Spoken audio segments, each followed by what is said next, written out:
When it comes to the symbiote known as Venom, there isn't a combo that doesn't result in two great tastes that taste great together. Here are some of those tastes we'd like to see. Ever since his humble introduction as a wardrobe change for Spider-Man during Secret Wars, Venom, he's gotten around. After being rejected by his bae, Peter Parker, and his troubled relationship with his rebound, Eddie Brock, Venom has played the field. But there are some stops we'd love to see that have yet to happen. Let's take a look. He's Deadpool's favorite mutant, even if he did rip him in half in the second Deadpool movie. Deadpool is able to walk those kinds of things off, with weird, creepy baby legs. Juggernaut is the literal unstoppable force in the mutant end of the Marvel Universe. Professor Xavier's stepbrother isn't exactly a mutant like his more successful sibling. Instead, he got his unstoppable power from a gem he found in a cave called the Crimson Gem of Cyttorak. Like Thor's hammer Mjolnir. But unlike Mjolnir, it's not as picky about who it hands that power out to. That's not to say it doesn't come without conditions. Cyttorak demands destruction. So if the gem feels like the holder isn't holding up their marching orders to break stuff, it will take its powers and go on home.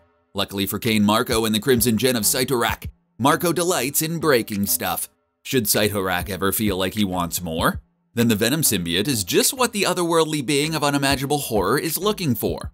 The symbiotes left on their own would bond with people and drive them to violent and risky behavior to feed off their adrenaline. With the power of the Crimson Gem of Cyttorak adding both strength and invulnerability, the Venom symbiote and Juggernaut would be a match made in heaven.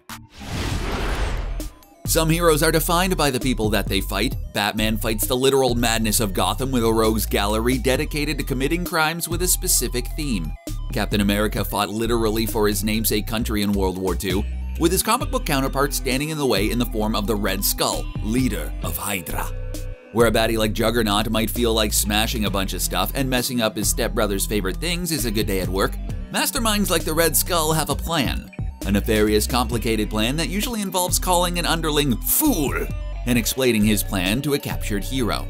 Over time, Herr Schmidt has gotten some power, at least on the level of Captain America, to make their fisticuffs less one-sided, but his power has generally come from his network of dedicated followers. Those plans could probably get a lot less complicated if the Red Skull had Venom's powers as well. Venom has in the past, however, found some of his hosts too out there for even him, and that might be the case with the Red Skull. Wait, what? I know what you're thinking. Ultron is an artificial intelligence, not an organic being. Ultron isn't even the Ultron body, since he downloads himself out of those anytime they're about to get destroyed. It's part of what makes Ultron such a formidable foe for the comic book Avengers. Apparently for the movie Avengers, all they needed was a place with bad cell phone coverage. So how can an artificial intelligence that doesn't even have to stick to a body itself possibly end up bonded with the Venom symbiote?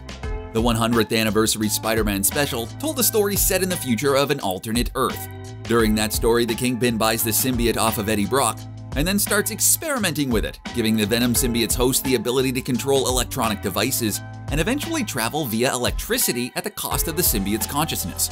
So in a world where the Kingpin or other interested parties modified the Venom symbiote to control electronics, it could, theoretically, take control or bond with the Ultron AI. With Spider-Man as an Avenger, it just might be the kind of team-up Venom would want. Before the cosmic rays hit him and his family, Reed Richards already had a pretty good superpower. He was a super genius. In fact, it was in a shuttle of his own design that his family got hit with those power-granting cosmic rays.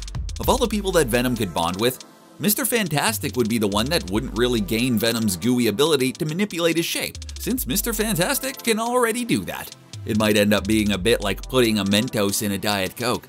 A combination could get out of hand. But it's that big brain of Richards that matters the most. You don't get to be as smart as Richards without having a disciplined mind, which might rub off on Venom, and Venom might get the otherwise uptight Richards to cut loose. Not every hero is all that stoked about adapting the role of superhero.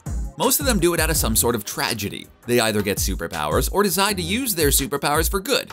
Some enjoy it, some think of it as a somber responsibility, and some are racked with guilt over it. That's where Daredevil lives.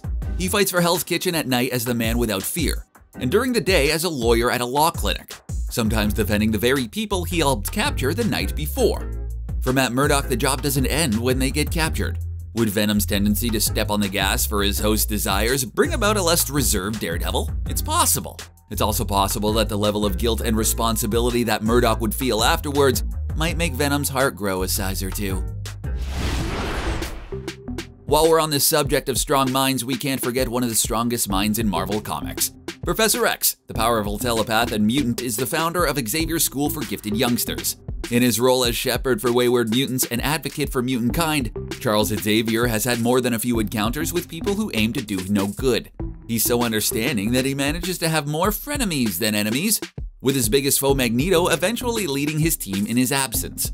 It's easy to make friends out of enemies when you can go and tinker with their brain, but that's not always the way Xavier operates, instead preferring to convert them the old-fashioned way of being a better example.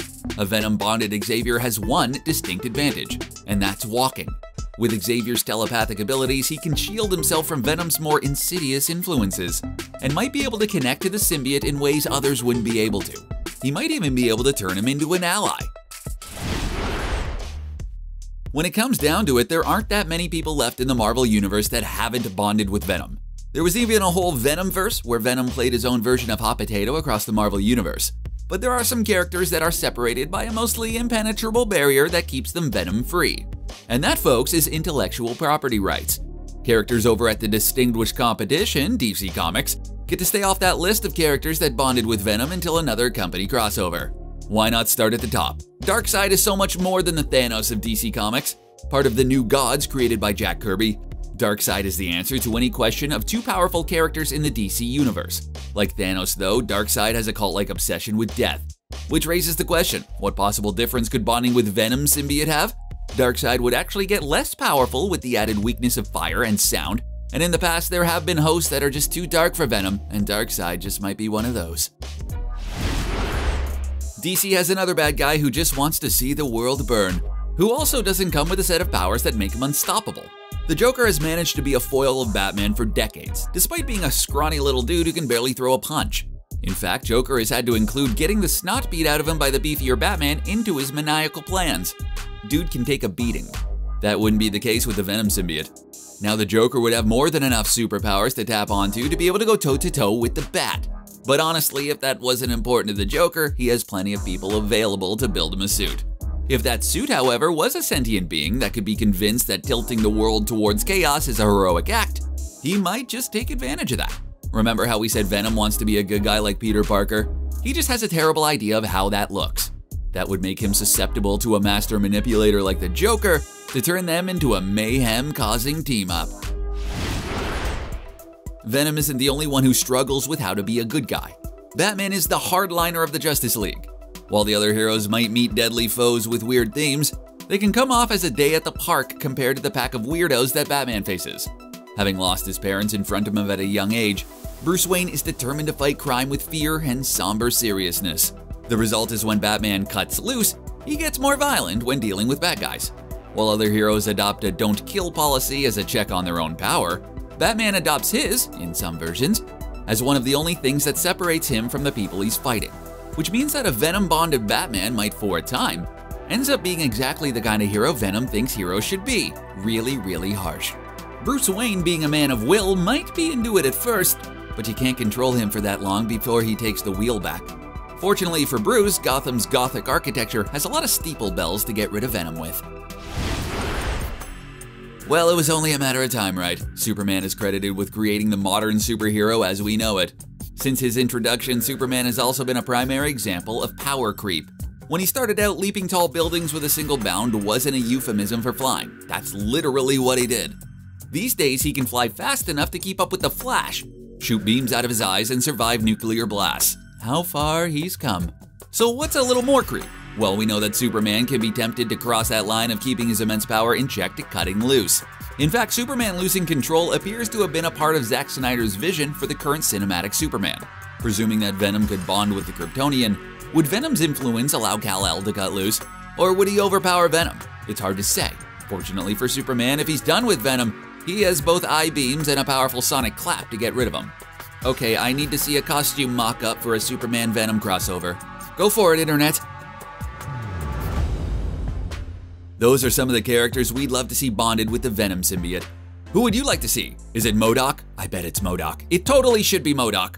Let us know in the comments, and while you're there, why not subscribe to CBR for the latest content? Thanks for watching. Come on, Internet, Venom MODOK, let's go.